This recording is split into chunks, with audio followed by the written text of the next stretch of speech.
What's going on, folks? Hope everybody's doing well. Wanted to cover a couple things that's happened the last couple days that I find very interesting. So, I got an email yesterday from Kaiser Permanente, which I am no longer a member of, but I was for years when I was out in Northern California. Apparently, they have been hacked or something. Anyway, hackers or whoever developed this program has been able to get information off of Kaiser Permanente's servers. So a lot of medical information, and this is, I guess, nationwide for Kaiser. A lot of things have been able to be hacked and information stolen and whatnot. They sent me an email, so I have the email and everything stating all this.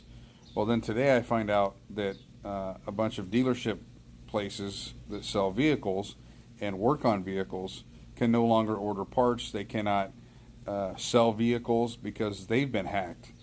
And it looks like to me that a lot of our infrastructure is starting to get hit, and we're having cyber attacks here or there. And now think about that. We've got Russian boats in Cuba.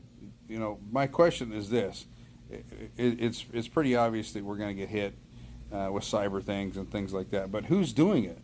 Is it our government? Is it a foreign entity? Who's actually hitting the United States and hitting the infrastructure that we have? Okay, so they're hitting our technology right now. What happens whenever they start taking down gas stations? They start taking down gas pipelines. They start taking down the electric grid. We're going to start seeing way more critical infrastructure things get hit. So there's been different places that have been collecting brass and copper. A lot of people are assuming it's to make bullets for war. They just started working on a draft again for young people for the military. So, you know, we're headed toward a very dangerous time, people. I hope you get your eyes open because a lot of things are coming, and none of it's any good. So, anyway, that's my 2 cents. We'll catch you later.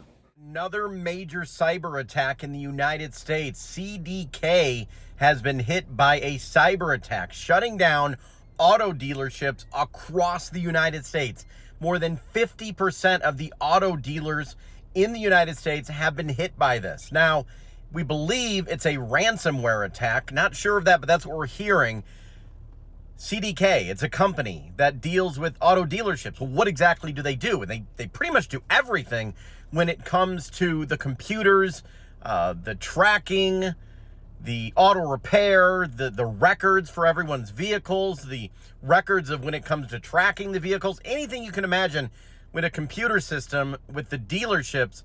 That's what CDK does. And now they have been hacked. It's a major issue. This just coming about a month after Ascension Hospital Group, they were hit as a cyber attack, and they are still dealing with that. So yet again, it's happened again in the United States. You need to follow me because I'm giving you these stories that you're necessarily not seeing on your nightly news. These hackers are targeting the U.S. with potentially damaging cyber attacks. FBI Director Wray warns Chinese cyber hackers are already inside U.S. infrastructure, that they're going to deal a, quote, devastating blow to the power grid, water treatment plants, to, quote, induce panic. Director of the FBI is detailing the threat China poses to the United States.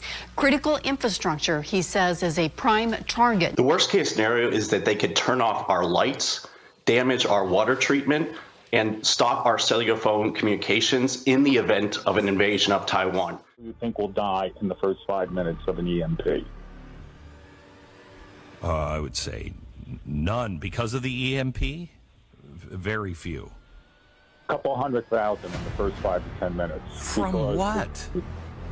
Because there's over 2,000 commercial aircraft in the air right now. And a significant number of those, if they got hit by a major EMP, it shuts the computers down on the plane. And even if you have Sully up front piloting you into the Hudson River, that plane's going to fall like a rock. So a couple 100,000 within minutes. The fire went out quickly in New York on December 14th. Wait, it only took out the escalators and the elevators? It wouldn't take much to throw the entire country into darkness. Could this have been a cyber attack? Yes, high-tension transmission line faults have increasingly been a target for cyber attacks. But why? To test and prepare us, or maybe to distract us, or maybe as a reason to pass new laws to increase surveillance or protect against this alleged cyber attack threat? We're now getting news of power outages across the damage. Tonight I have signed an executive order initiating a military quarantine of New York City.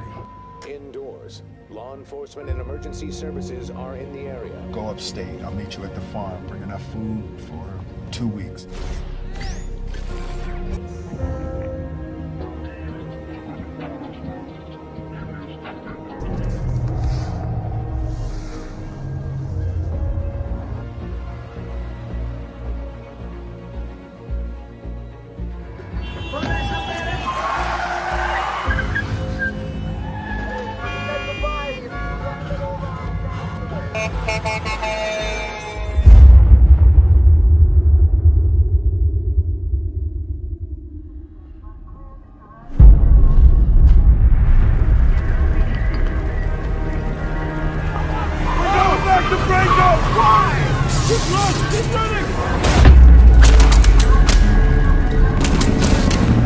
Anything you think you might need. We'll split up, see what else we can find. The sun has scorched our world. Billions of lives lost to fire. Famine. Suffering on a global scale. The fallout was unimaginable. What came after was worse. We called it the flare.